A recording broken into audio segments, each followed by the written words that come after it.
Törene fiziksel olarak katılamadım bu yıl.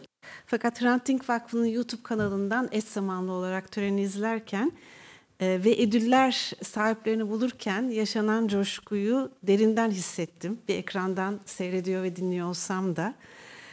Bu yılki törenin öne çıkan sloganları olan "Umudu çoğalt ve dayanışma güçlendirir", sahnede feminist mücadeleyi cesurca sürdüren kadınların ödüllerle buluşmasıyla daha da anlam kazandı ve coşkusu adeta salona yayıldı. Çok coşkulu bir seyirci grubu da vardı. Bir kez daha her yıl törenin, 16 yıldır gerçekleşen bu törenin dayanışmayı ve umudu nasıl beslediğini hissettim. Bu yılın ödül sahipleri Türkiye'den Mor Çatı Kadın Sığınağı Vakfı'nı temsilen Leyla Soldinç var aramızda ve Sierra Leone'den Rugiatu Neneh Turay var. Her iki kadın hakları savunucusu farklı coğrafyalarda benzer amaçlarla toplumsal cinsiyet eşitliği ve kadına yönelik şiddeti hem yöntemlerinde hem de dayanışma modellerinde ortaklıklar bulmak mümkün. Kadın Sığınağı Vakfı 1990'lardan bu yana feminist yöntemlerle kadına yönelik şiddetle mücadele eden ve şiddet mağdurlarının hayatlarını yeniden inşa etmelerine yardımcı olan öncü bir feminist kurum. Şiddet ortamından uzak, güvenli olarak kadınların hayatlarını geri kazanmaya destek oluyor. Rugiatu Neneh Turay ise Sierra Leone'de Amazonyan İnisiyatifi'nin kurucusu olarak kendi genital mütilasyon deneyiminden yola çıkarak farkındalık yaratıyor. Kız çocuklarını bedensel ve ruhsal olarak yaralayan bondo ritüeline karşı genç kızları güçlendirmek adına alternatif ritüeller öneriyor ve bu konuda kararlılıkla mücadele ediyor. Bu iki mücadele bana Hindistan'ın Punjab bölgesinde doğup Kanada'da yaşayan şair Rupi Kaur'un bir şiirini hatırlatıyor. Şiddet sarmalını dönüştürmenin temelinde farklı dayanışma pratikleri yattığını hepimiz biliyoruz. Özellikle feminist mücadele söz konusu olduğunda. Ve bu mücadelede kuşaklar arası travmaların aktarımına karşılık güçlenme hikayelerinin paylaşılması adeta bir panzehir etkisi yaratıyor. Her iki ödül sahibi de bu yolda cesaret ve sevgi dolu mücadeleleriyle gelecek nesillere ilham veriyor. Bu mücadeleleri onurlandırmak için erkek şiddetine karşı bedensel bütünlüğü savunan ve şiirlerine eşlik eden, ilham veren çizimleriyle tanınan Rupi Kaur'un şu şiirini paylaşmak istiyorum. Şöyle demiş Rupi Kaur: "Benden önceki milyonlarca kadının feda ettiği şeyler üzerinde duruyorum. Düşünüyorum, acaba ne yapabilirim de daha da yükseltirim bu dağı, benden sonraki kadınlar görebilsin diye daha uzağa." İngilizcesini de okumak isterim. Belki daha iyi gelir. "I stand on the sacrifices of a million women before me, thinking, what can I do to make this mountain taller so the women after me can see farther." Rupi Kaur. Her iki mücadelenin de sevgi ve cesaretle gelecek nesillere aktarılmayı bekleyen bir miras var. Şimdi biraz da sevgili Rugiatu'dan ve sevgili Leyla'dan kendi deneyimlerini dinlemek için onlara döneceğim. Rugiatu ile başlamak istiyorum. I would like to start with you, Rugiatu, if it's okay. You've been talking about your own experience of genital mutilation several times on the media, here in Turkey, in your acceptance speech as well. And you also mentioned that you started this struggle when you were very young as an activist, when you were also in the Guinea refugee camp. So you've been there for a long time.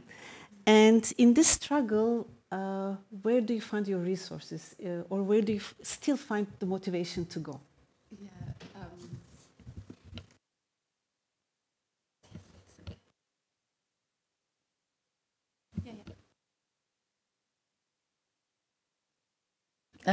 Thank you very much. It's a very important question.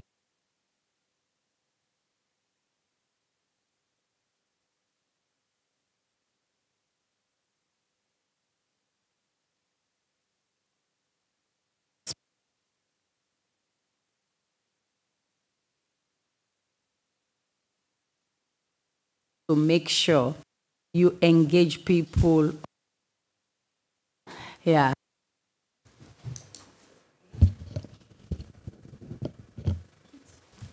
Yeah, and so as an organization, when we started working, the first institution that supported us to establish our office was the US Embassy. And this was while I was a refugee. I had a dream seeing what is happening, and I said, no, we cannot continue to allow girls and women to suffer in the name of culture. With their funds, AIM was able to establish an office. And to date, what we do is you look for donors that are interested in what you do. They have criteria, and you write proposals. But I always say that is not sustainable because there will be a donor fatigue. So within our work, we introduce some skills that you can make income from beneficiaries. So when we work with quarters, I mean FGM practitioners, those who have agreed to drop the knife and razors are trained as seamstress. Others are trained to make soap. Within the community, everybody uses soap, so soap sells easily. And you don't look for a huge profit, but you want something that brings income every day and faster. FGM, for most women, is used as income generating activity. So if you want people to stop, you also need to look for ways that they can make income. And so we introduce what we call agriculture against FGM. Every day you eat, and we want people to eat what they produce. So we do backyard gardens. From these backyard gardens, the women go to the market, they sell, and they give a little contribution for the upkeep of the organization. This is because we also want people to take ownership. You know, most times if you you will not value what you get. But when you give your contribution, you also own the process. But our funding mainly comes from donors. We write proposals. We chat the internet, so see who is interested in what we are doing. And then we send the proposal. But, you know, as a local organization, the challenge remains that the criteria they set up, most local organizations cannot reach that because we don't have the kind of income they expect that you should have before applying for certain amounts of money. So we always go for smaller monies that's running, but that has not stopped us from doing what we are supposed to do. Fundraising is writing proposals.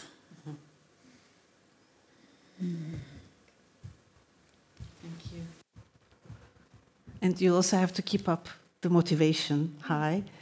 That's also a challenge, right? Okay, thank you. So my second question is to Leyla. Leyla, ikinci sorum size. Ödülü kabul ederken bir kolektif olarak orada bulunduğunuzu hatırlatarak kadından kadına dayanışmanın öneminin altını çizdiniz. Hı hı. Şiddetsiz, eşit ve adil bir yaşam için mücadelemizin ortak olduğunu da hatırlattınız ve mücadeleyi sürdüren tüm kadınlar adına da bu ödülü kabul ettiniz. Çok anlamlıydı. Ve sığınma evlerinizde kadınların farkındalıklarını arttırmak ve toplumunuzu genişletmek için uyguladığınız özel programlar ve eğitimleri merak ediyorduk. Acaba bize birazcık bunlardan bahsedebilir misiniz? Tabii, çok teşekkür ederim. Onu mu kullanayım? Tamamdır, tabii ki. Sesim duyuluyor mu? Şöyle. Açık sanıyorum. Evet, tamam. Çok teşekkürler Aylin. Uluslararası Hrant Dink ödülünü aldığımız için çok mutluyuz Mor Çatı olarak ve evet ödülü de kolektif yapımızı temsilen ve tüm kadınlar adına aldığımızı temsilen aslında orada da bir grup kadın olarak bulunmak istedik. Ben biraz sorunu yanıtlarken hani Mor Çatı'nın genel olarak yaptığı çalışmalardan bahsedeyim. Zaten onun içerisinde soruyu yanıtlamış olayım. Mor Çatı 1990 yılında kurulmuş bir feministler tarafından kurulmuş bir feminist kadın örgütü. Burada senin de altını çizdiğin üzere aslında şiddete maruz kalan kadınlar, hatta onların çocuklarıyla da elbette kadından kadına bir dayanışma kurmayı hedefliyoruz burada. Mor Çatı'da bizim aslında şöyle doğrudan kadınlarla dayanışma kurduğumuz 2 çalışmamız var. Bir tanesi dayanışma merkezi çalışmamız, bir tanesi sığınak çalışmamız. Dayanışma merkezinde şiddete maruz kalan ya da kalma riski olan kadınlar çeşitli sebeplerle Mor Çatı'ya ulaşıyorlar.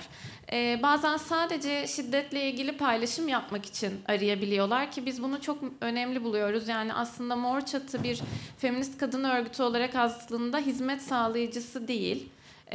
Biz kadından kadına dayanışmayı büyütmeye çalışıyoruz. O yüzden bazen sadece şiddeti konuşmak için de kadınların bizi aramasını çok önemli buluyoruz. Tabii ki şiddetin kaynağını, toplumsal cinsiyet rolleri arasındaki bu güç eşitsizliğinden kaynaklandığını ve bizi nasıl etkilediğini kadınlık deneyimlerimiz üzerinden beraber konuşuyoruz. Tabii ki bazen kadınlar somut ihtiyaçlarını da getirebiliyorlar şiddetin etkilerinden ya da şiddetten uzaklaşmak için. Bir takım hukuki destekler olabiliyor, psikolojik destekler, sosyal yardımlar, çocuklarıyla ilgili destekler, her şey olabilir. Burada da aslında çeşitli yönlendirmeler yaparak bazen kendi gönüllü gücümüzle ve kaynağımızla bazen de yönlendirme yaparak ki çoğu zaman zaten şuna inandığımız için bu destekleri aslında kamu kurumlarının sağlaması gerektiğini düşündüğümüz için de oraya baskı kurduğumuz bir çalışma yürüyor Mor Çatı Dayanışma Merkezi'nde. Bir de bir sığınak çalışmamız var. Aslında Mor Çatı'nın yalnızca bir sığınağı var. Tabii ki yani çok ne mutlu ki köklü bir feminist mücadeleye dayandığı için adı biliniyor. Bazen çok daha fazla sığınağı olduğu düşünülüyor ama bizim durduğumuz yerden aslında bir modeli, bir sığınak çalışmasını feminist yöntemlerle yürütmek ve bunun aslında yaygınlaşması için politika yapmak gibi bir sınırda duruyoruz aslında.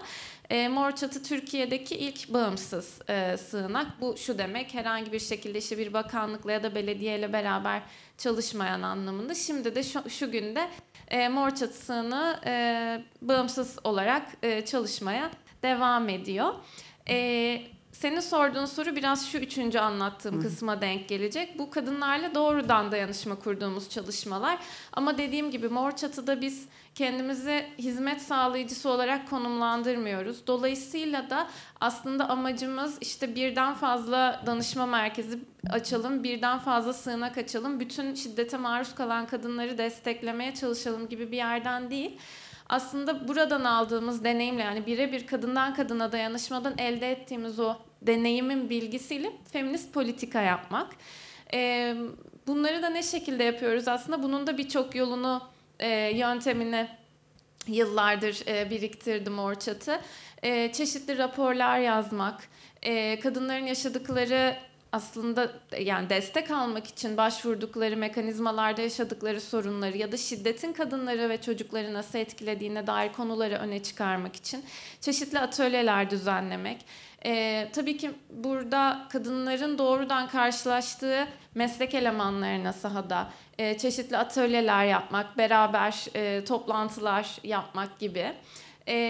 Bir takım tabii ki uluslararası ağlarda da Mor Çatı'yı temsil etmeye çalışıyoruz ya da işte yine bir takım uluslararası mekanizmalarda da toplantılara katılıp burada aslında Türkiye'de var olan yapıyı, problemleri anlatmaya ve taşımaya çalışıyoruz. Bir de tabii ki Mor Çatı gönüllüsü olmak isteyen kadınlarla da gerçekleştirdiğimiz deneyim paylaşımları, atölye çalışmaları var. Buradan kadından kadına dayanışmayı büyütmeye çalışıyoruz. Biraz böyle özetleyebilirim sanıyorum.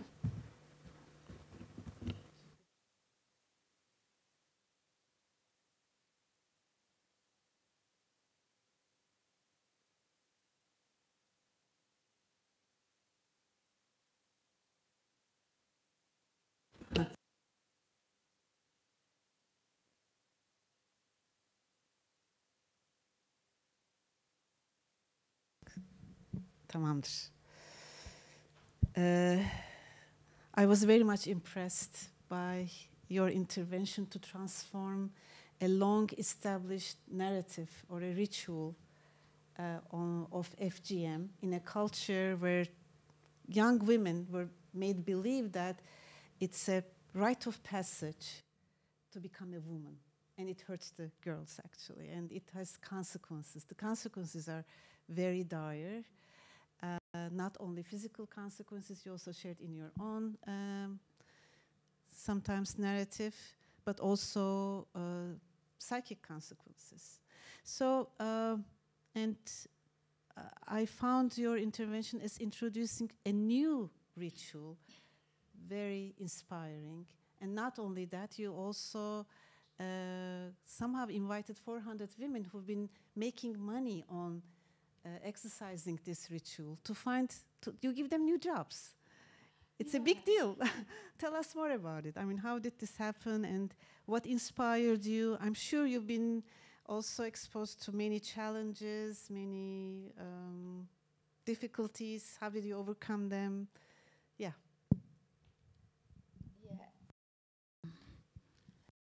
FGM in Sierra Leone. Sierra Leone is still one of the countries that has not outlawed FGM. And it's a political issue, not just a traditional issue. Political in the sense that elected officials, especially those coming from the south and the east of my country, of FGM to win votes.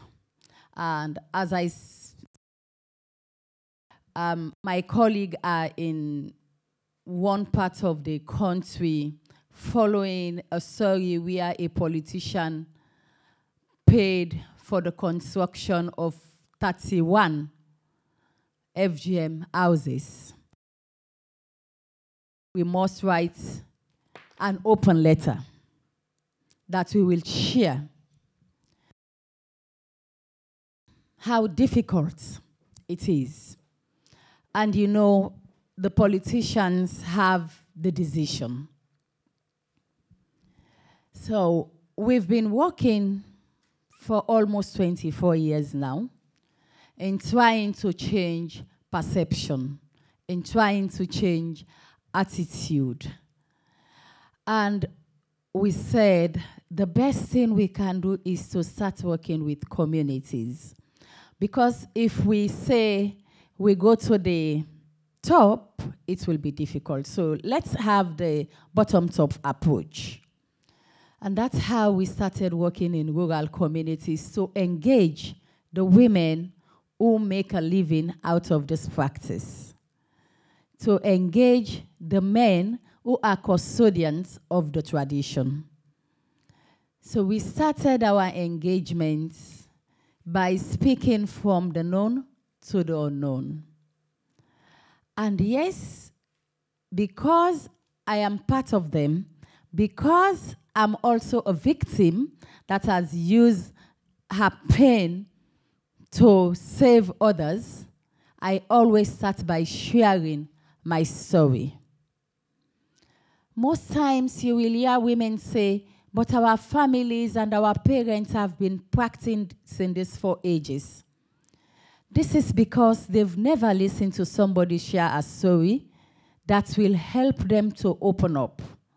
So most women go through the same pain, but shy away from speaking. So I decided to become the voice of the voiceless. And then I started engaging. I was exiled from my community. My dad had been my greatest supporter. He was attacked several times for my sake, as people referred him as the one who is supporting his daughter to bring chaos and destroy the fabric of the society. Through this engagement, through sharing my experiences, I begin to develop, create allies. And together with these allies, they will attend our workshops. Everybody with the aim of sharing their story. And the story looks the same. not just excessive bleeding, not just the shock, not just tetanus, but we have swollen vaginas, which left a sense of saying, we are told we are going through this practice to make us complete women, so we will be given to marriage. But I normally say, what do you take to the marriage? You are not being married by a man just because they want you to cook, just because they want you to launder. You also need to have sex. And when you have sex, you need to make sure you get pleasure. What if you have sex without pleasure? So we say, most of us are just like, if you cannot identify where the problem is that is leading you to not even wanting to have sex, so we have problems. And men always want to make sure they get the pleasure from their women. But the men also don't know that the practice they are supporting is also affecting them in terms of sexual pleasure with their wives. The time you'll want to have sex, your wife will not be ready. Even if she is ready, she will be pretending to enjoy what you are doing. So we said we need to discuss this. We need to discuss this. Sex is all about pleasure. And again, we share our story. How many of us have been to the labor room with difficulties in having a baby? Or you have to go through a cesarean operation. The number of cesarean operations increases in the hospital every day because the vagina is too small for a baby to come out. So these are issues we discuss. And then the women also started opening their minds to talk. In the community, if you go to the labor room and you want to give birth and you take like 3-4 days, they don't believe that it's because of the you have. They believe you have to proven because you must have been a witch in your community. Or it's because you are rude, you insult elderly people. So they believe they had to do some kind of ceremonies before you can give birth. But when you begin to discuss about FGM and you tell them the damages that it causes in you, not just physically, but emotionally, and you say socially and psychologically. And so women begin to open. This was how we started gaining their confidence. They come when they experience a problem, or when a man understands this, they will come to you to say, please explain to me more. What do you think we can do? What can we do to help our wives? Because we are also facing this. But initially, we thought that our women are sleeping with different men. That is why they don't want to have sex with us. So you see, as a way of promoting culture, you also deprive the woman and her husband from enjoying their marriage. This is one reason why our men have to marry more than 1, 2, 3, 4 wives. Because they want to satisfy their sexual urge. And so if you try this one and she doesn't feel like she wants to do it, or she just like a corpse, you look for another woman. And in the process of sharing pleasure, you have to change different women. And the same with us as women. You don't get satisfaction from this. And you think, he doesn't know how to do it. I will need to look for another person.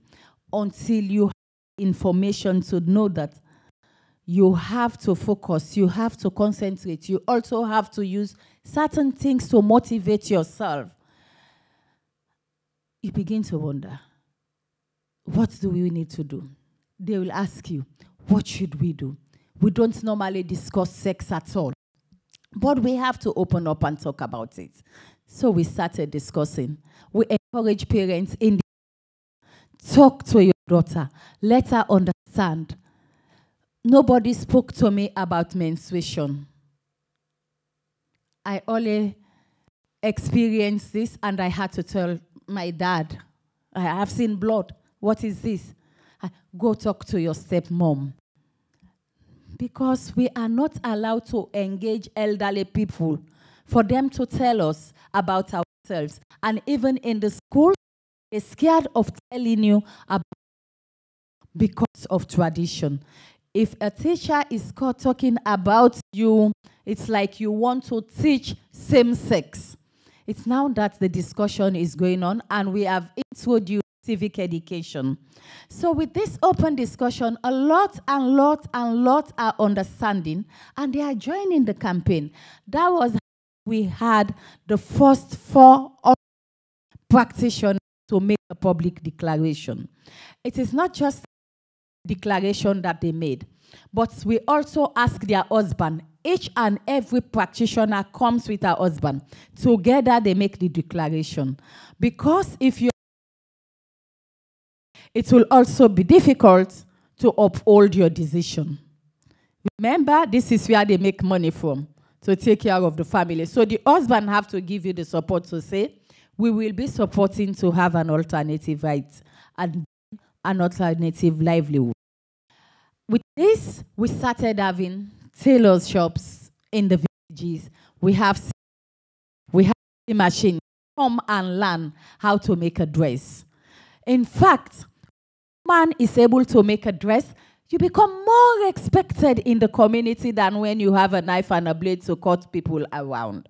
So we also try to make sure the women have their status, but in a different capacity. When you go to a community and you want a dress and you look for a woman, they say, oh, she was a cutter, but now she's a seamstress. So if you don't want to make a dress, you make a dress because you will be helping her to make her income. We also make sure when whatever we do in AIM has to relate with FGM. So if we are doing agriculture, it's agriculture against FGM. When you go to your vegetable garden, you speak about FGM, you speak about the consequences, you speak about your experience. We talk about young girls that have died in the Bondo bush because of excessive bleeding. And the sad thing is, when a woman or a girl is caught and there is excessive bleeding, nobody will come out to report. They will keep her there. And when she dies because she's a witchcraft, not because of the excessive bleeding. So you see the belief. It's difficult. That's why we say we need to change attitude. We need to change behavior. We need to change the belief. And today, with what we are doing in 2003, that it has been very dangerous, now we have more and more organizations coming forward to campaign against FGM. And we are going to districts where it has been very difficult for people to speak about the practice. It's still risky, it's still dangerous, but we are taking the risk to make sure we reach those communities. Before coming here, I was in the district of the current president, where a 21-year-old woman died due to bleeding in the Bondo bush. She has 2 children. And she said, psychologically, because she has not been caught, she's mocked, she's discriminated, so she worked and paid for her to be caught. And then she died. We wanted the police to do some arrests, and they were like, it's a tradition. So we have to change the language. Instead of making the report to the police about FGM, we have to change and say, we are reporting about wounding. Somebody was wounded and she bled to death. But if you say FGM, it's a tradition, no police officer will come to your rescue. Nobody will rescue you. And so we reported a case of wounding with intent. Yes, the police went, they took the corpse, and we were able to influence, they sent the corpse for post-mortem to verify the cause of the death.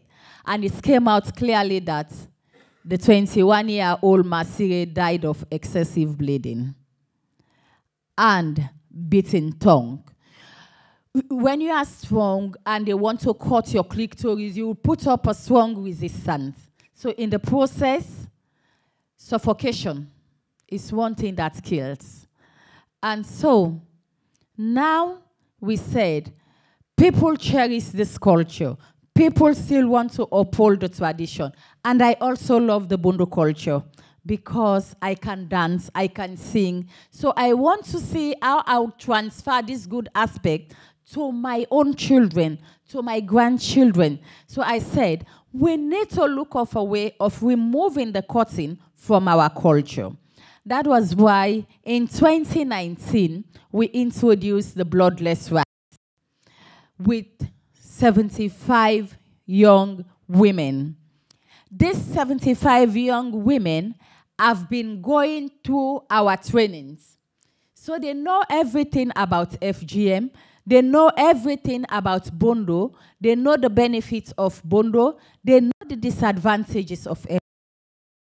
We train them together with the quarters. So everybody understands that the procedure that they are going through in December will be something just to maintain the culture without the use of knife, with no blood.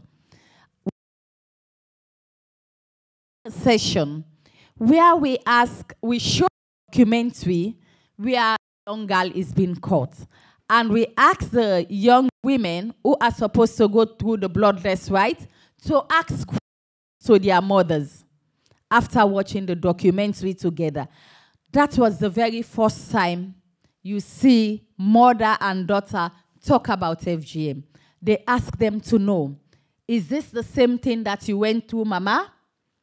And then the mother will say, yes, this was what was done to me. And they will say, so why do you think I should go through the same procedure? Then you will hear them say, well, because we never knew this was wrong.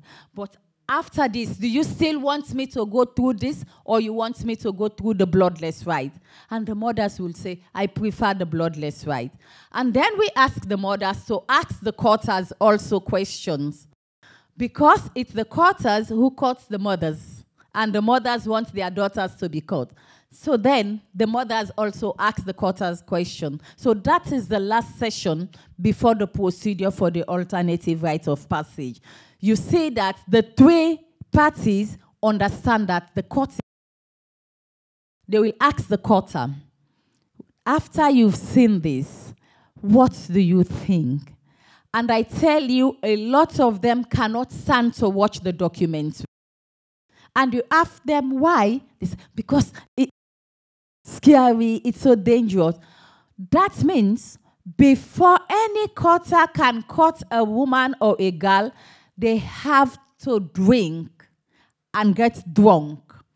Because they are drunk, they cut without knowing.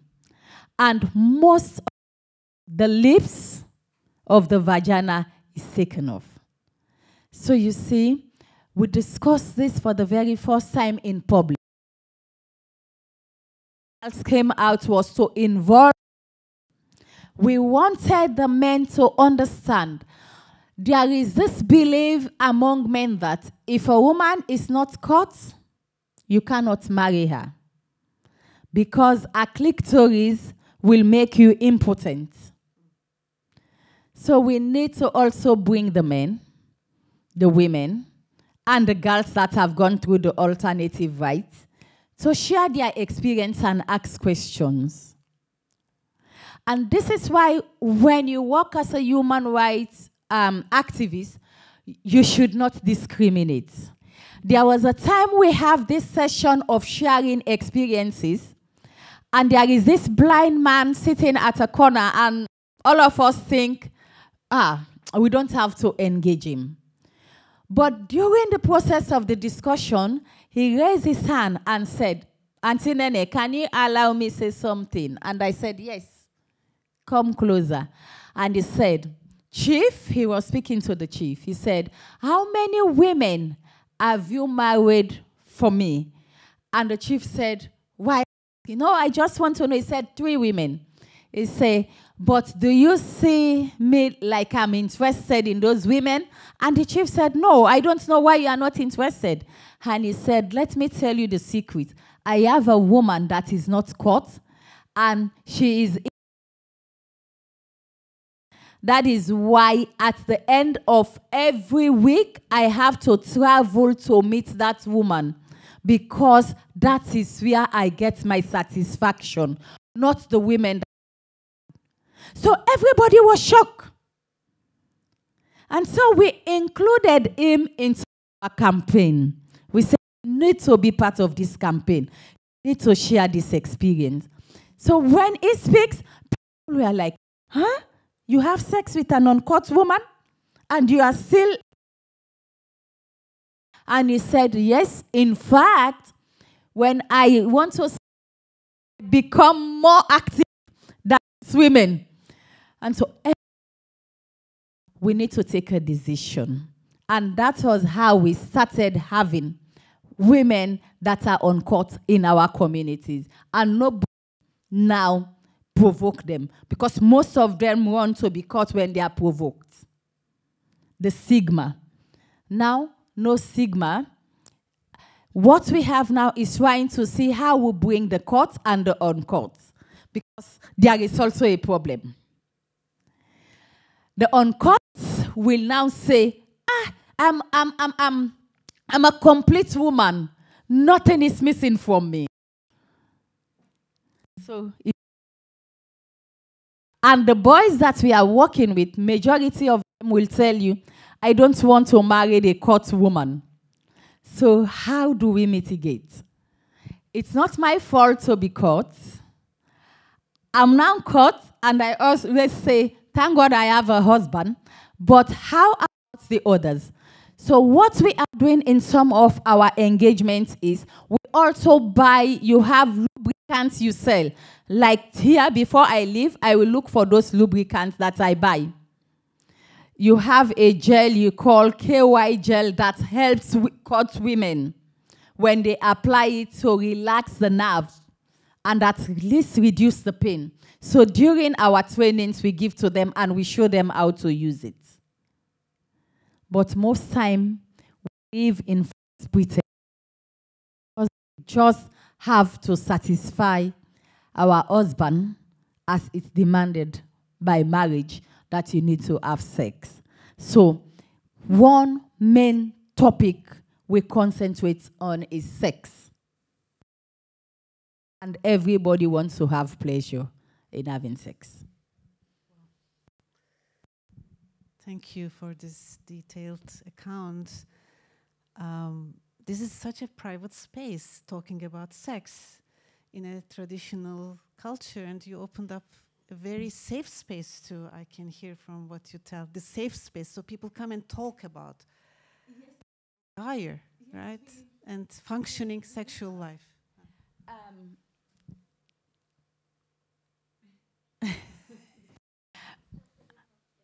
Okay. Yes, we do have. You know, as we go along our walk, we introduce new things. We create the safe spaces so we can have a discussion, especially more with young people.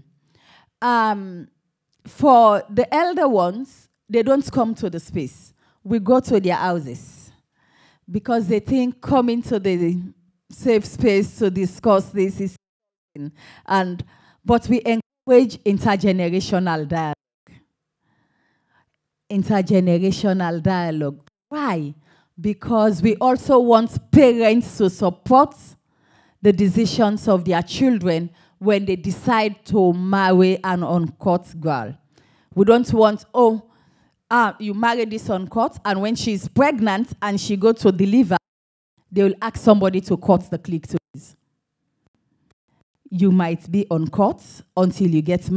When you go to deliver, they cut the clitoris immediately after you deliver your baby. So that is why we encourage intergenerational dialogue. Yes. So women, you know, men are to suffer, and we say no. women are not meant to suffer. It is us who create the suffering for women. It's our tradition that creates the suffering for women. There is no need to cut the clitoris of a woman. And you know, when you cut it, the effects are numerous. So, and you know, the most target group is the religious leaders. To speak about sex, they don't think it's okay. But they are also the ones who suffer the most. Because community expects them to be like saints. But they are human. They feel. And they complain what they go through in their marriages, but they cannot say this in the open. And because of that, you see that it's another form of violence in the home. Wife to have sex with you, and you are not ready. You fight at the middle of the night. When people come, they ask, what is happening? He explains. Everybody is shy to say. Safe space for young girls, young boys to come. For elderly people, we go to their home, engage. But normally, again, I still open the discussion, sharing my experience in terms of sex. When you start, it's like, everybody, and then I'll say this is the hypocrisy about us as human beings. This is something we do. We are all adults. And then they will just break into laughter and we start the discussion. We have sex, yes. How do you feel? Let's do this. Let's explain. Let the women tell us. Are you enjoying it? Are you having pain? And they will tell you. So we always tell the men, if you are having sex, you need to know the movement of your partner. It is not every movement or every sound that she makes means she is enjoying or having pleasure. Most time it's because of the pain. So you need to relax. You need to relax. So much, such a great example of choosing life and desire rather than death and pain. And you call it also bloodless right? Kansız geçiş diyor değil mi? Bloodless right? Yeah, that's also beautiful. Okay. Evet, buradan tekrar Leyla'ya dönüyorum. Bu gene şiddet hikayelerinde de ölüm yerine hayatı seçme konusu buradan da çıktı. Oradan devam edelim. Tabii işiniz gereği ve sığınağın kuralları gereği çok da özel bir alandasınız. Çok kamusal alanda da bazı durumlarda tabii bulunmanız her zaman mümkün olmuyor. Ama yine de toplumsal farkındalık yaratmak için neler yapmaktasınız? Ben bu soruyu birazcık da Boğaziçi Üniversitesi'ndeki Cinsel Taciz Önleme Komisyonu'ndaki deneyimlerimden de çıkarak soruyorum. Çünkü biz üniversitedeyken bu komisyonu, şu anda canlı olmayan ne yazık ki komisyonu devam ettirirken Mor Çatı'dan çok şey öğrendik. Çok yönlendirme aldık. Belki kurumlarla çalışmalarınız, belki daha fazla farkındalık çalışmalarınızda neler oluyor? Ve belki gene kurumlarda çalışırken veya sözü dışarıya aktarırken karşılaştığınız zorluklar varsa onlarla nasıl baş ediyorsunuz? Bu iki soru bir arada oldu ama Leyla, sana veriyorum siz. Teşekkür ederim. Şöyle biraz özetlemeye çalışayım.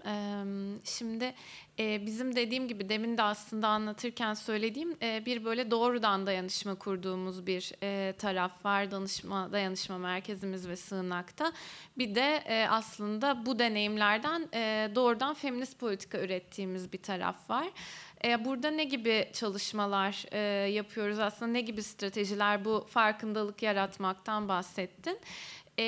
Şimdi şöyle, aslında bizim doğrudan zaten şiddeti, erkek şiddetine ele alış biçiminden başlıyor sanırım bu sorunun cevabı. Çünkü aslında biz tam da şiddetin kökenini işaret ederek başlıyoruz meseleye. Bu bence birebir doğrudan yürüttüğümüz çalışmalarla da çalışmalarda da çok böyle merkezde duran bir yaklaşım. Kurumlarla olan iletişimlerde de öyle. Ona birazdan daha detaylı gelirim ama özellikle şunun üzerinde çok fazla duruyoruz. Şu yaklaşımın üzerinde biz şiddet uygulamanın bir öfke kontrolü problemi değil, olmadığını, bir ruhsal hastalık anlamına gelmediğini, bunun aslında iktidar ilişkileriyle, güç ilişkileriyle ilgili olduğunu düşünüyoruz ve aslında bütün çalışmamızı bu yaklaşım üzerine kurmaya çalışıyoruz.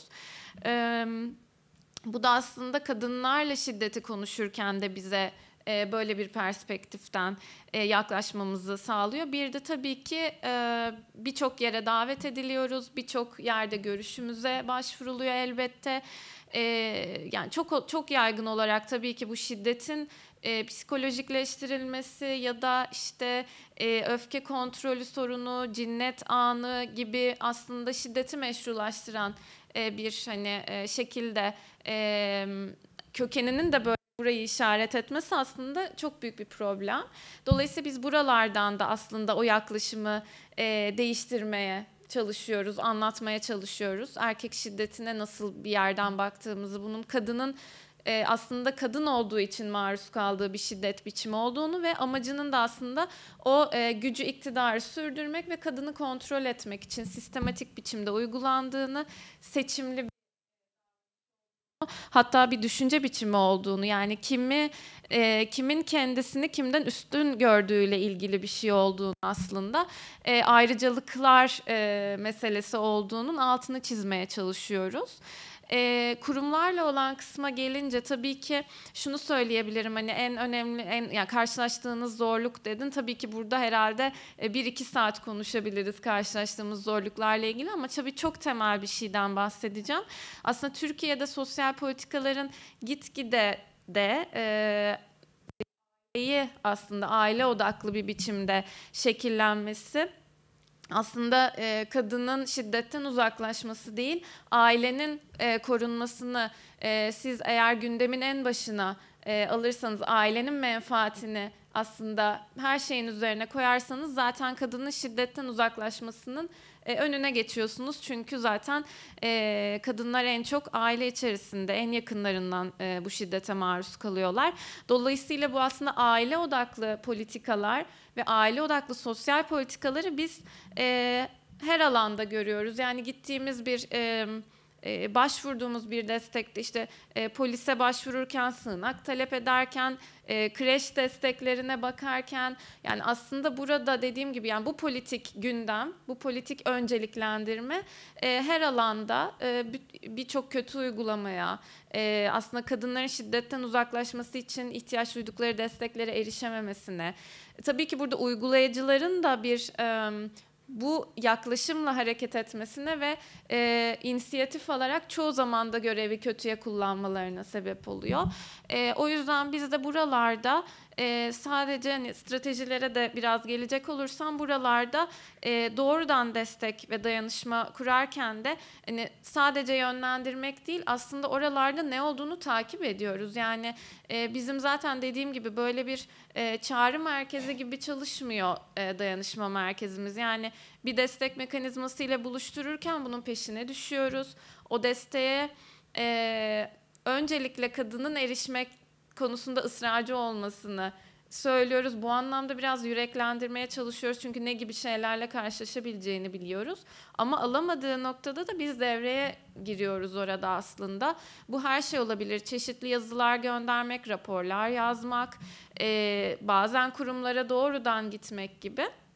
Bu tabii ki o durum için spesifik yaptığımız bir şey. Bir de bunu geniş olarak politikaya çevirirken de bakın burada hani ekseriyetle böyle bir ihlal yapılıyor ya da burada ciddi bir kötü uygulama var. Bakın burada bir işte boşluk var şiddete dair mekanizmalarda diye, bunu da işte hem raporlarımızla öne çıkarmaya çalışıyoruz, hem gittiğimiz, bazen kendimizi zorla davet ettirdiğimiz toplantılarda dile getirmeye çalışıyoruz. Bir de mümkün mertebe alanda, şu anda sahada doğrudan şiddete maruz kalan kadınlara destek veren kişilerle irtibat kurmaya çalışıyoruz. Bazen böyle kurumları aşan bir şey de oluyor. Birebir ilişkilenme kurmak bazen kurumsal bariyerleri aşan bir stratejiye de dönüşebiliyor. Olabildiğince de o ağları genişletmeye çalışıyoruz aslında. Bu gibi yöntemlerle bütün bu problemlerle baş etmeye çalışıyoruz diyebilirim. Teşekkürler bu açıklamalar için.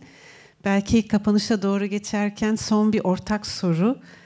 Maybe one last question before we move on to the ending, to the closure of the panel and turn to the audience maybe.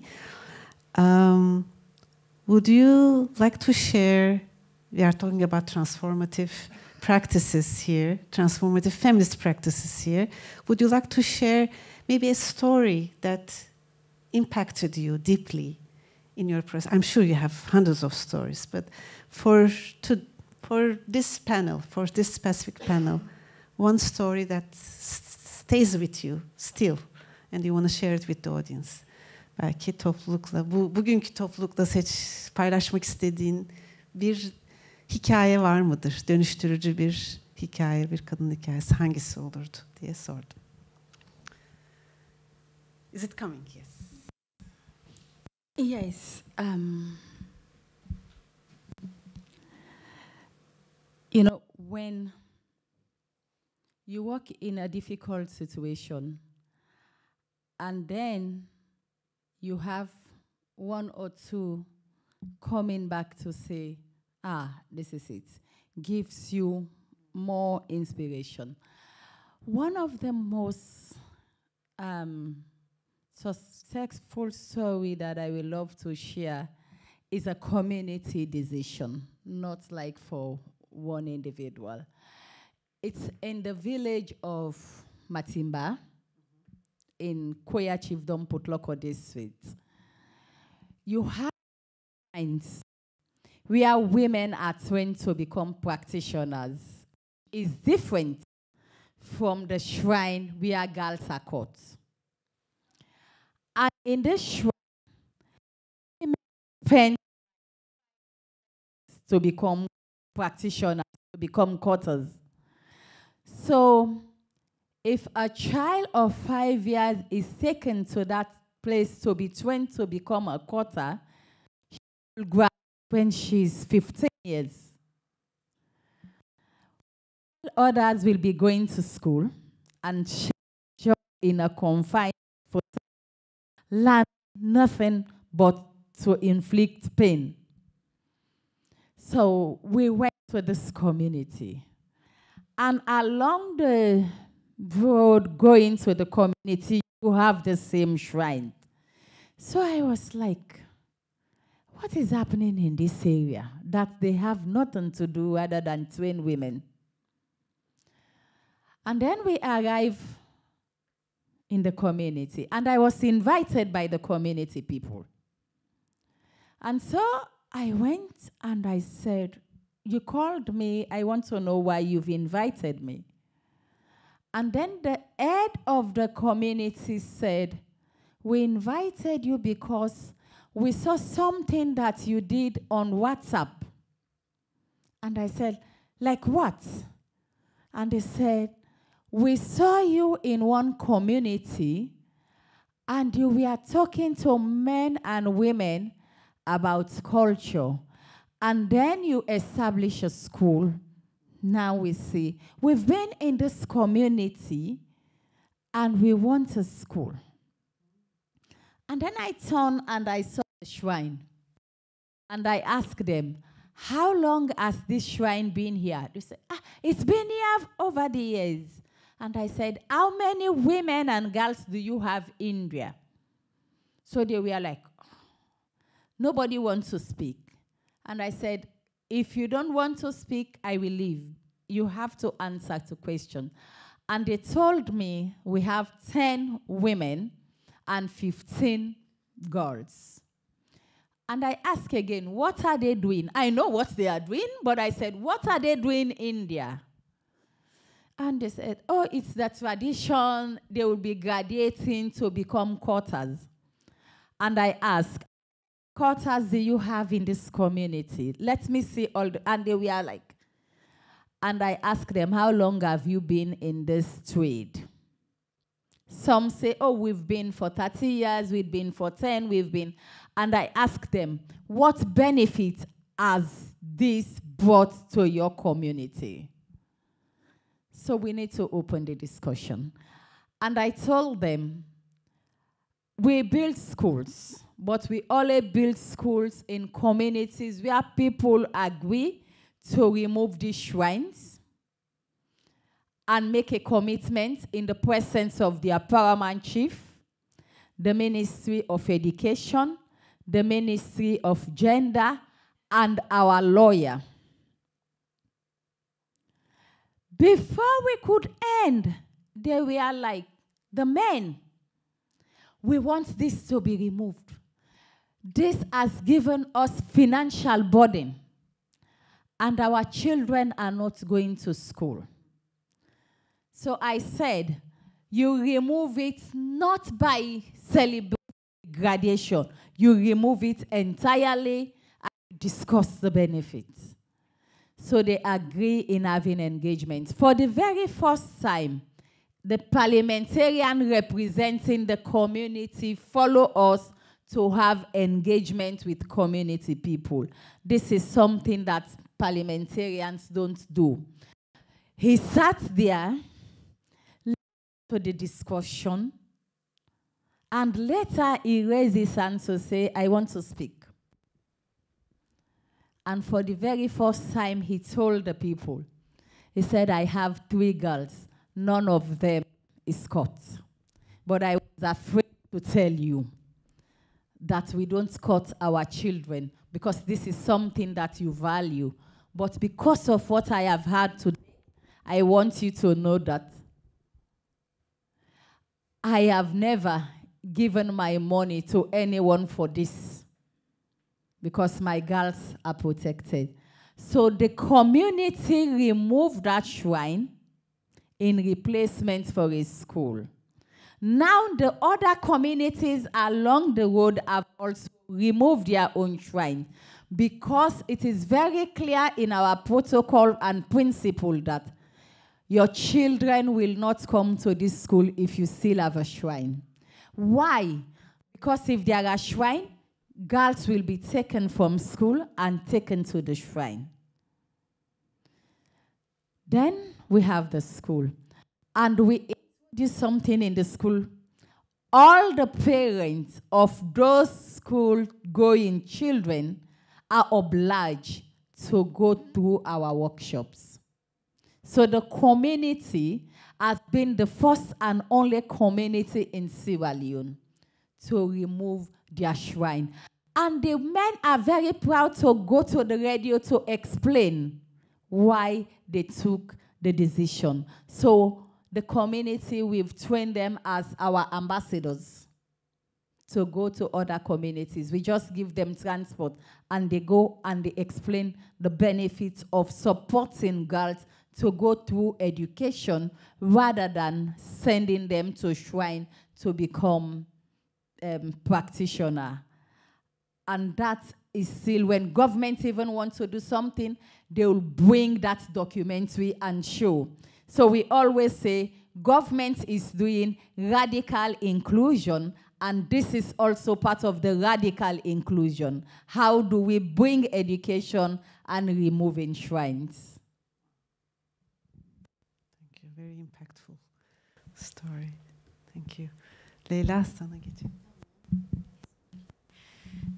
Ben de aslında dediğin gibi aklımda birçok kadının deneyimi tabii ki canlanıyor. Çünkü aslında kadınların şiddetten uzaklaşma sürecinde ya da şiddetin etkilerinden uzaklaşma sürecinde çok farklı şekillerde, bazen çok yaratıcı şekillerde güçlendiklerini görüyoruz. Ve tabii ki bizim aslında yaklaşımımız da tam da buradan bir hiyerarşik bir pozisyonda konumlandırmak istemiyoruz kendimizi, tam da o kadından kadına dayanışma derken. Dolayısıyla her seferinde kadınların aslında o güçlenme hikayelerine tanıklık ederken kendimiz de güçleniyoruz tabii ki. Bu da yani benim işte kadından kadına doğrudan dayanışma kurduğum zamanlarda gerçekten benim için de çok güçlendirici oldu. Aklıma da birçok tabii ki kadının deneyimi geldi. Belki böyle aklıma gelen 2 tane kısa örneği verebilirim. Bizim dayanışma merkezimizden destek alan bir kadın. Onun süreci vardı aslında, maruz kaldığı bir şiddet dolayısıyla hukuki süreci vardı ve takipsizlik kararı verilmişti. İşte çok klasik bir takım gerekçelerle bir cinsel şiddet durumuydu ve işte neden hemen ihbar etmedi, neden ifadeyi şöyle değiştirdi gibi aslında çok yargı süreçlerinde maalesef karşılaştığımız bir takım yaklaşımlar bunlar. Onu da belki burada dile getirmiş olmak için iyi olur bu örnek.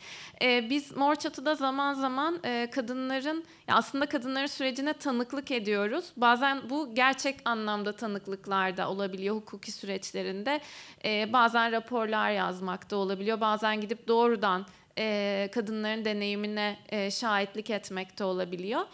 Biz de aslında bir raporla dahil olmuştuk bu sürece ve neden bu ifadenin aslında değiştirildiğini, bunun kadının yanlış beyan verdiği ya da işte tutarsız beyanları ile ilgili bir şey olmadığını açıklayan, aslında bizim yaklaşımımızı da açıklayan bir rapor yazmıştık.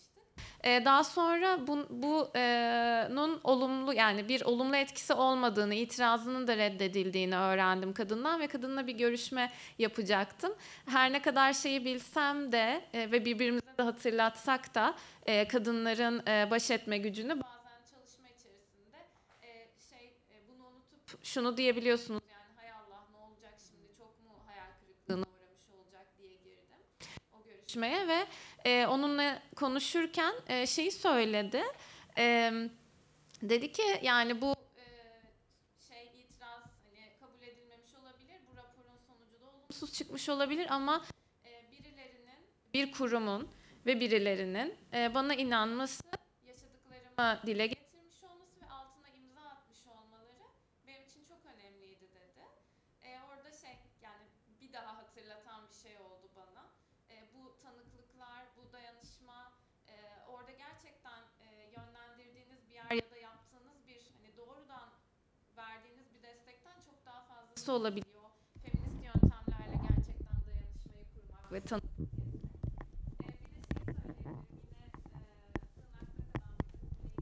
Arkadaşımız da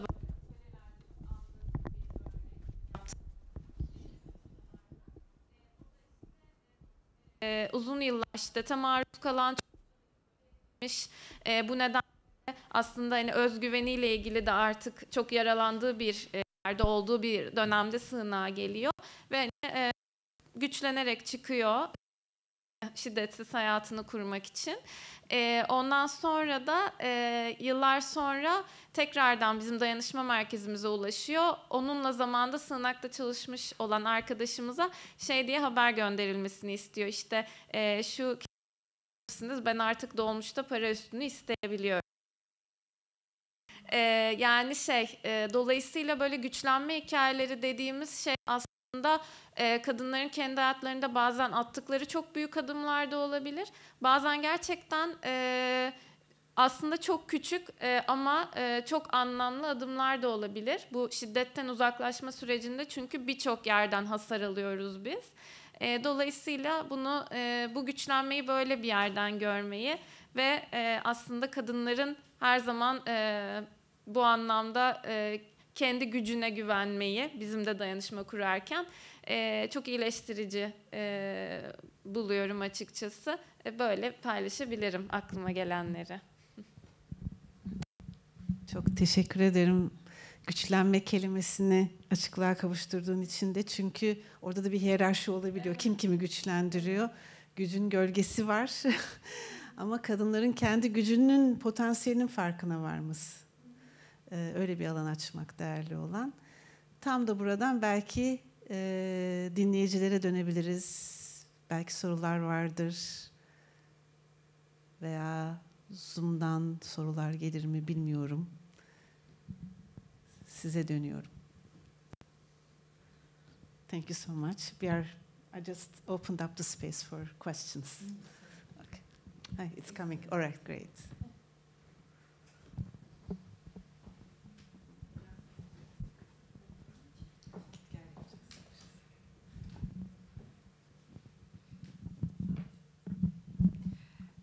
Çok teşekkürler. Ben Leyla'ya bir şey sormak istiyordum. Şimdi Mor Çatı'nın bu sığınakların da, yani belediyelerin, farklı kurumların sığınak açarken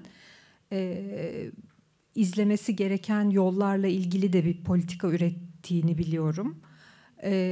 Böyle bir daha hani feminist anlayışla kurulan bir sığınak, yani bizim bildiğimiz şeylerin dışında neler olmalı, yani güvenlikten öte başka ne tür kriterler var bir hani sığınağın doğru bir şekilde açılması için?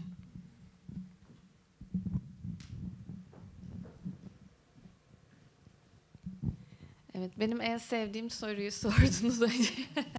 Sığınaklarla ilgili konuşmak benim böyle gerçekten zorlanıyorum ama yani şunu biz Mor Çatı Sığınağı'nda aslında dediğim gibi bağımsız daha yaklaştırayım mı? Tamam. Bağımsız olarak yürüyen tek sığınak şu anda Mor Çatı Sığınağı Türkiye'de. Diğerleri bakanlık, Aile Bakanlığı'na ve belediyelere bağlı aslında çalışıyor. Biz zaten doğrudan aslında aşamasından itibaren ayrılıyoruz bu anlamda. Şöyle yani devlet sığınaklarının çok daha katı kabul kriterleri var. Birçok kadını dışarıda bırakan, hatta çocuğu da. Yani 12 yaşının üzerindeki oğlan çocuklarının gidemiyor olması, yine aslında engelli çocuğu olan kadınlarla ilgili, 60 yaş üstü kadınlarla ilgili kısıtlayıcı kriterlerinin olması, işte trans kadınlarla ilgili ancak uyum sürecini tamamlamış ve kimlik sürecini tamamlamış olması gerektiği, yine göçmen ve mülteci kadınlarla ilgili birçok problem var. Hani orada bambaşka sorunlar var erişimle ilgili. Dolayısıyla biz daha oradan ayrılıyoruz. Aslında sığınağı yürütürken de yine çok yıpratıcı kuralları var devlet sığınaklarının. Telefon yasakları mesela bunların en başında geliyor. Kadınların aslında yani oradaki gerçekten şiddetten uzaklaşma sürecine çok ket vuran uygulamalar ya da çok yıpratıcı kurallar oluyor. Kadınlar da sıklıkla bizleri aradıklarında cezaevi benzetmesi yapıyorlar aslında sığınaklar için. Hatta de tabii ki söylüyorlar sıklıkla, yani ben şiddete maruz kaldım ve zaten aslında şiddet uygulayanın uzaklaşması gerekirken hani sığınağa gitti, belki de çocuklarıyla birçok şeyi hayatında değiştirdi.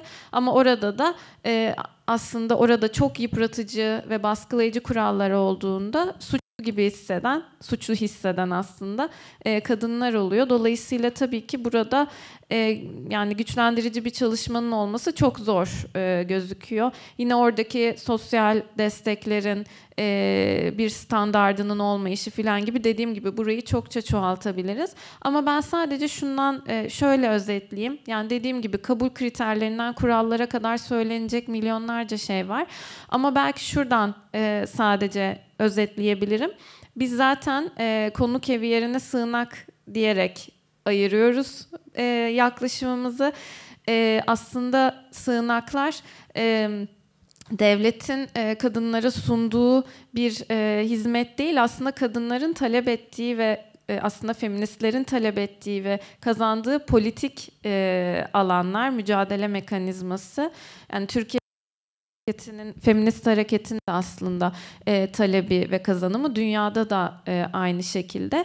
Dolayısıyla sığınak dediğimiz şey işte kadınlarla çocukların bir barınma yeri olsun, orada işte temel ihtiyaçları karşılansın değil.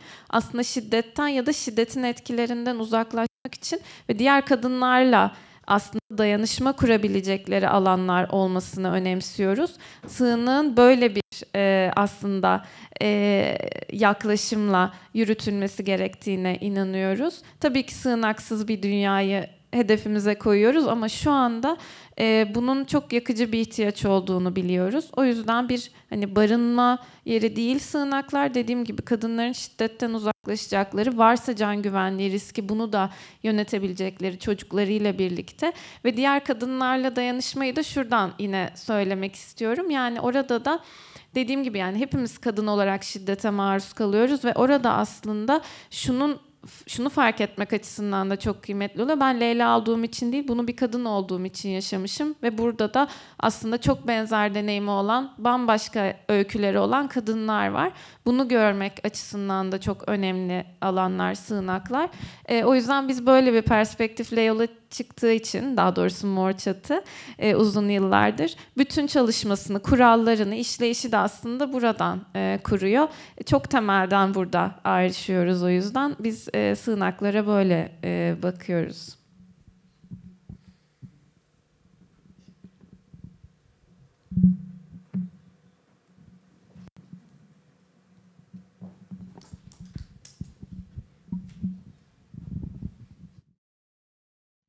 Selam. Yine çok böyle güzel bir konuşmaydı Eylül, iki taraftan da dinlemek. Ödülün aslında sunduğu fırsatlardan birisi de dayanışma ve destek. Şimdi benzer alanlarda çalışan da iki kurum var. Ödül alan tabii ki Rugiatu'nun alanı çok spesifik olsa da biraz uzun vadede ne gibi dayanışma ve işbirliği ağları kurulabilir diye merak ettim. Buradan nasıl evrilebilir? Bir de yani ne gibi aslında Rugiatu koşullar biraz daha farklı olduğu için eminim çok desteğe de ihtiyacı var. Ben onu da sormak istedim. Az çok hani konuşuyorduk biliyoruz ama bizden ne gibi destek talepleri var, ne gibi, nasıl yardımcı olabiliriz Türkiye'den Sierra Leone'ye, biraz bunu da merak ettim açıkçası.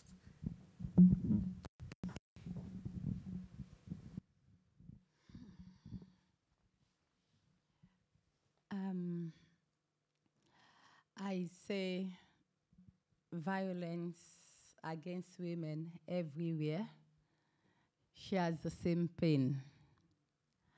And so whatever violence a woman faces, it's good to have networks. And especially a network of feminist organization that will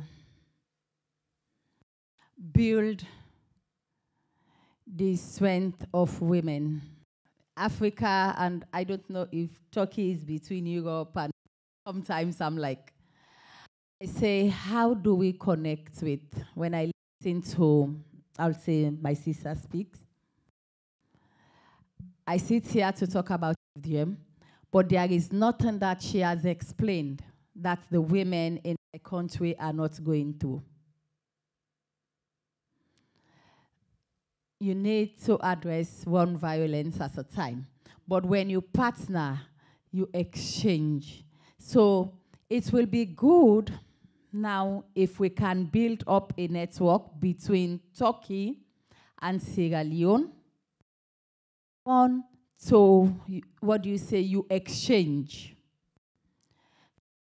It's activists, feminists from Turkey to visit Sierra Leone and learn more.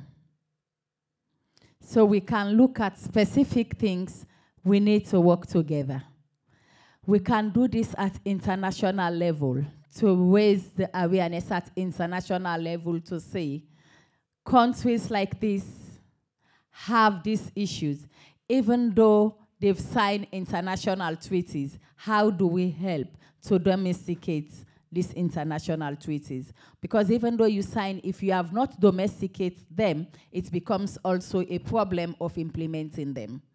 One excuse they will tell you is sovereignty, the sovereignty of the state. So, but we can push, and I know Turkey is one country with these organizations and with the influence of what is happening here. What I saw in that hall, you have influential people. How would we start a network from this visit? We'll go a long way. let's start working in building that. And let's use every platform that we have to share this.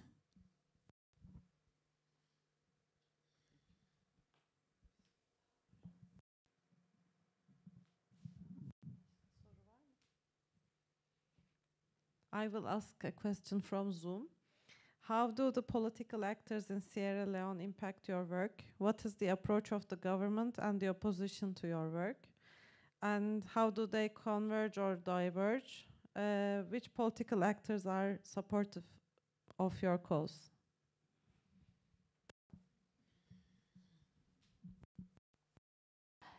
This is very important. You work to make change. And one of the people, or the people that make the decision, should be part of what you are doing. And we have about 22 political parties. But in all of these political parties, it is only 2 parties that have been ruling. The Sierra Leone People's Party and the All People's Congress.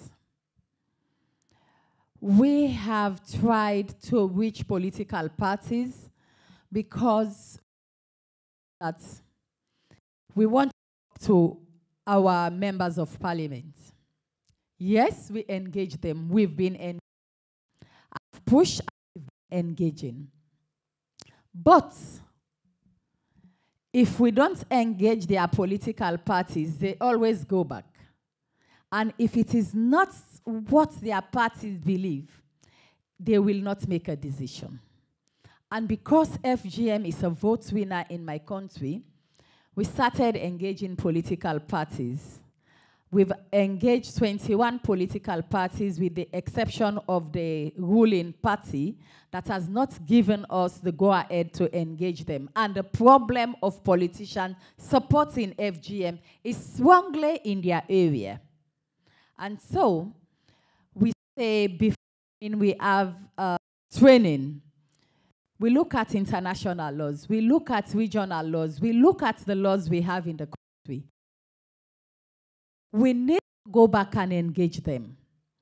Presently, the Ministry of Gender is pushing to bring the Child Rights Act to Parliament. And in the Child Rights Act, she wants to include the clause on FGM, on the area of consent, that is allowing women to make a decision. In 2007, there was a clause in the Act, and parliamentarians threw it out. Again, in the past Parliament, it was also taken, and again, because FGM is there, it was also thrown. And she is lobbying. But our focus is we should not have consent on the issue of FGM. FGM should be addressed in its totality because the fact still remains that the consequences are no respecter of age. It doesn't matter whether you are 1 or 60-something, the consequences remain the same. So we are pushing for the government to have a national strategy in addressing FGM. And if we have a national strategy, it will use as a way of coordinating all organizations that are now working on FGM to speak with one voice. And that is to say, first, how do we reduce the numbers? We have started reducing the numbers even without the support from government. The numbers are reducing. But if the government have a national strategy, it will become more rapid because INGOs and other local organizations will now focus on reducing. For now, even INGOs are scared of working on the issue of FGM. So we are pushing. And this is one reason why in 2008, I contested the local council election. Because I wanted to prove to the country that you don't need to be afraid to address issues because you think you win votes out of them. And I won with the highest votes. And I was like, this should be like a message to you. But to date, they still think, oh, in the last discussion, the debate with the president, he was like, do you want me to commit a political suicide if I address FGM? And I am, what? Political suicide? And I will continue to speak. And I contested last year again. I did not lose the election because of the people. It's because of the manipulation of the political parties.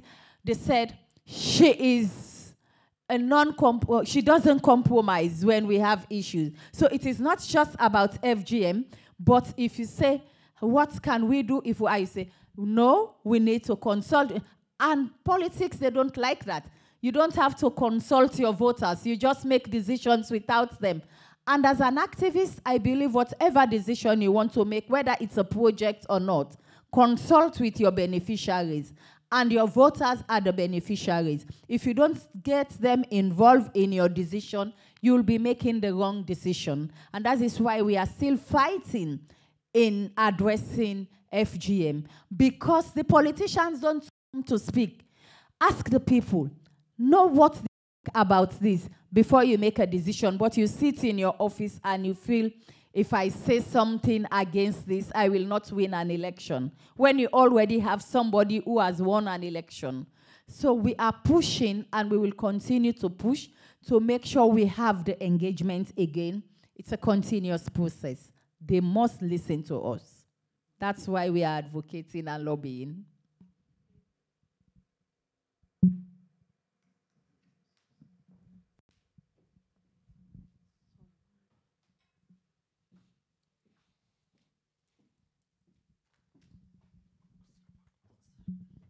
Merhaba. Benim Mor Çatı'ya bir sorum vardı aslında. Ama biraz geç geldim. Umarım sizin açıkladığınız bir şey değildir. Bu özellikle kadına yönelik şiddet konusunda erkeklerle çalışma yürüten bazı feminist organizasyonlar da var, kuruluşlar da var. Ben de sizin aslında erkeklik çalışmaları yapıp yapmadığınız ya da erkeklerle çalışmalar yürütüp yürütmediğinizi merak ediyordum. Çünkü biraz da sorunun kaynağı erkekler, onlara yönelik çalışmalar ne durumda onu merak ediyordum. Bir ara He for She kampanyası böyle çok modaydı. İşte Yanındayız Derneği bir şeyler yapıyor. Mor Çatı bu konuda ne diyor merak ettim.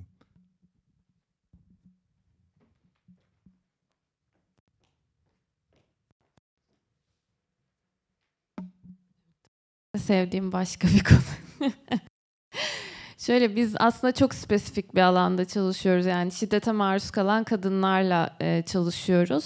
Şiddet uygulayan erkeklerle herhangi bir çalışma yürütmüyoruz. Ama şöyle bir şey var. Tabii ki dediğim gibi yani biz şiddetin kaynağını toplumsal cinsiyet meselesi olarak işaret ettiğimizde tabii ki toplumsal cinsiyet meselesiyle de çalışıyor oluyoruz. Ama şöyle bir yer var aslında burada.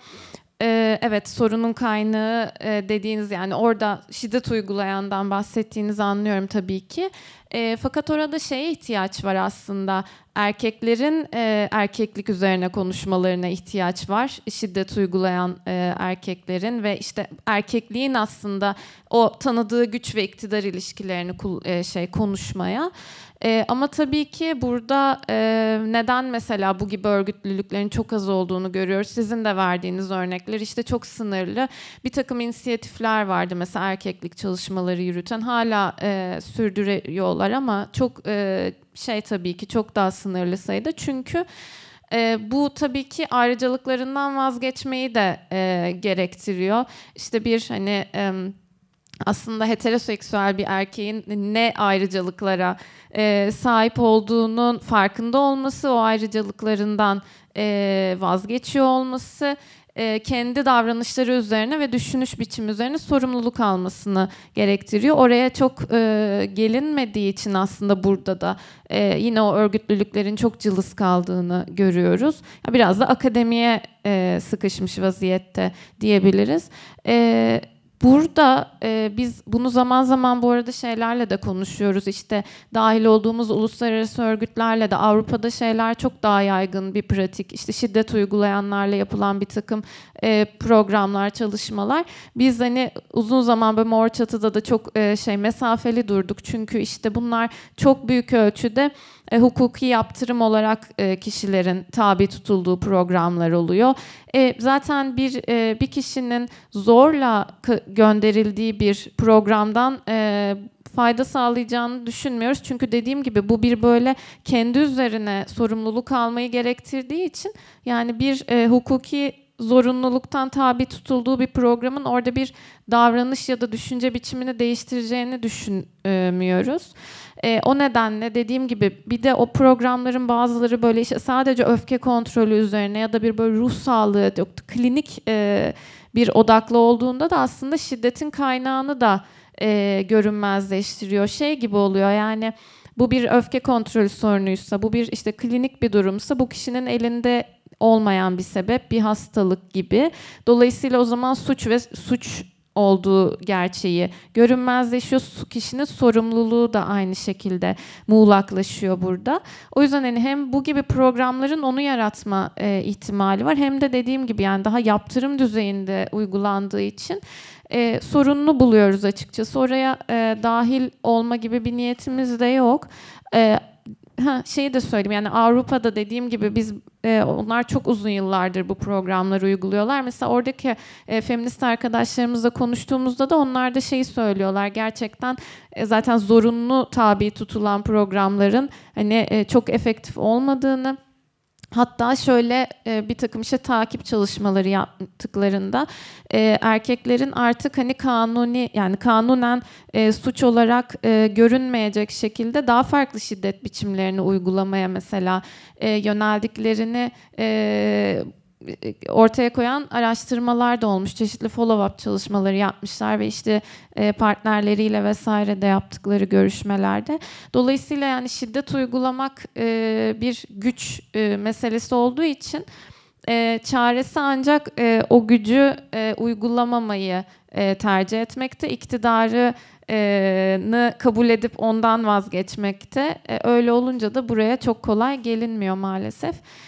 Biz o yüzden bu tarafından bakmadığımız için bu gibi çalışmalara da dahil olmuyoruz. Ama şeyin altını çizeyim, dediğim gibi biz yani toplumsal cinsiyet eşitsizliğini işaret ettiğimiz için şiddetin kökeni olarak tabii ki bunun üzerine her zaman çok konuşuyoruz. Kendi içselleştirdiğimiz toplumsal cinsiyet yargılarımızla da öyle. Dolayısıyla bu bizim hani tamamen dışarıda bıraktığımız bir konu değil. Bilakis çok içeride gördüğümüz bir konu. Ama doğrudan şiddet uygulayanlarla çalışmamakla ilgili de böyle bir yerden bakıyoruz aslında.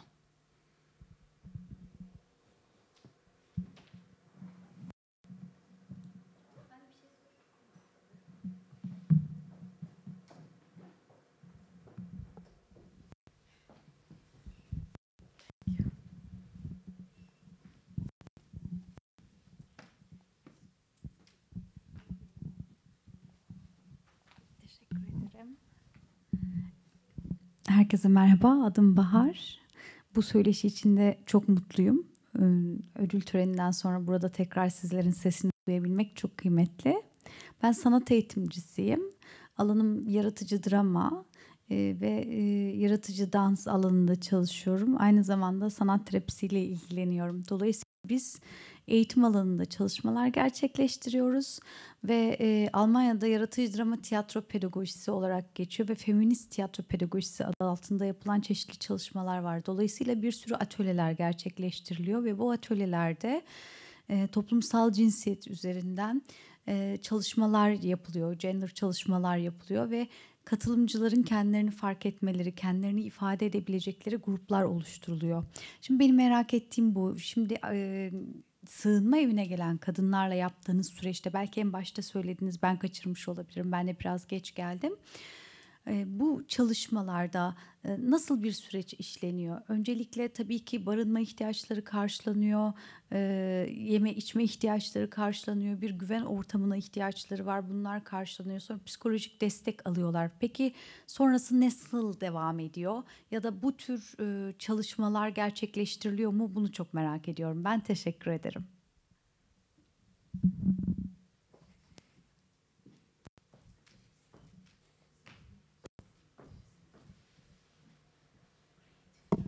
Teşekkürler sorunuz için. Aslında şöyle, yani sığınağa geldikten sonra kadınlar orada aslında şu önemli soruyu soruyoruz. Siz ne istiyorsunuz? Bu önemli bir soru. Bu soru ayrıca kadınları genelde duraksatan bir soru oluyor. Çünkü çok sorulmuyor bize bu hayatlarımızda. Dolayısıyla kadınlar ne yapmak aslında bir biçimde orada bir planlama yapmayı beraber ve genellikle de haftalık görüşmelerle işte kadınların ne gibi bir hedefi var, varsa çocuklarıyla birlikte elbette hayatlarıyla ilgili ne hedefliyorlar, ne istiyorlar, bunları konuşmak, bunların önünde bir takım bariyerler olabilir, bir takım sosyal destekleri ihtiyaçları olabilir ya da ruhsal bir takım zorluklar olabilir. Yani illa her kadının psikolojik destek alması gerekmiyor elbette ama bazen böyle bariyerler de olabilir. O zaman bu desteklere yönlendirilir. Fakat şöyle, özellikle sizin bahsettiğiniz gibi çalışmalara zaman zaman kadınları yönlendiriyoruz. Biz olabildiğince bu çalışmaları dışarıda, yani bu gibi çalışmaları dışarıda katılmalarını desteklemeye çalışıyoruz kadınların. Böyle sığınak şey gibi bir yer değil. Yani öyle olmaması da lazım. İzole bir alan ve her şeyin orada yapılmaya çalışıldığı, işte kadının bir meslek kursuna ihtiyacı ve arzusu varsa da böyle bir sizin dediğiniz gibi bir sanat psikoterapisi grubuna katılma arzusu, yaratıcı drama atölyesine katılma arzusu varsa da bunların hepsini aslında bir biçimde dışarıdaki kaynaklara yönlendirmek, kadının aslında çok büyük ihtimalle de zarar gören o aslında işte sosyal ilişkiler, bağlar, kurumlarla ilişkiler, dış dünya, bazen gerçekten şiddet çok izole edebiliyor. Bu şey de olabilir, illaki gerçekten fiziksel olarak izole edilmemiş de olabilir kadın ama bağları zayıflamış olabiliyor. Dolayısıyla olabildiğince dışarıdaki desteklere yönlendirmek, böyle gruplar bize de ulaşabiliyor zaman zaman. Kadınları, çocukları kendi ilgi alanlarına, arzularına, ihtiyaçlarına göre bu gibi çalışmalara yönlendirebiliyoruz zaman zaman. Hani çok da faydalanıyorlar. Ama bir şeyimiz yok açıkçası. Böyle standart bir hani mutlaka şu işte atölyeler, eğitimlere yönlendiriyoruz diye bir şey yok. Onların istek ve ihtiyaçlarına göre yapıyoruz ve mümkün mertebe dışarıdaki kaynaklara aslında yönlendirme yapmaya çalışıyoruz. Bu dediğim gibi biraz o bizim o güçlenmeden anladığımızla ilgili de bir şey. Tabii ki bazen tematik bir takım atölyeler oluyor sığınak içinde de. Orada da yine o anki kalan kadınların eğer bir böyle ihtiyacı ve kendi aralarında ortaklaştığı bir tema varsa o zaman tabii ki bu da mümkün olabilir. Ama genellikle yaklaşımımız böyle yönlendirmek ve olabildiğince o bağları güçlendirmek üzerine oluyor diyebilirim.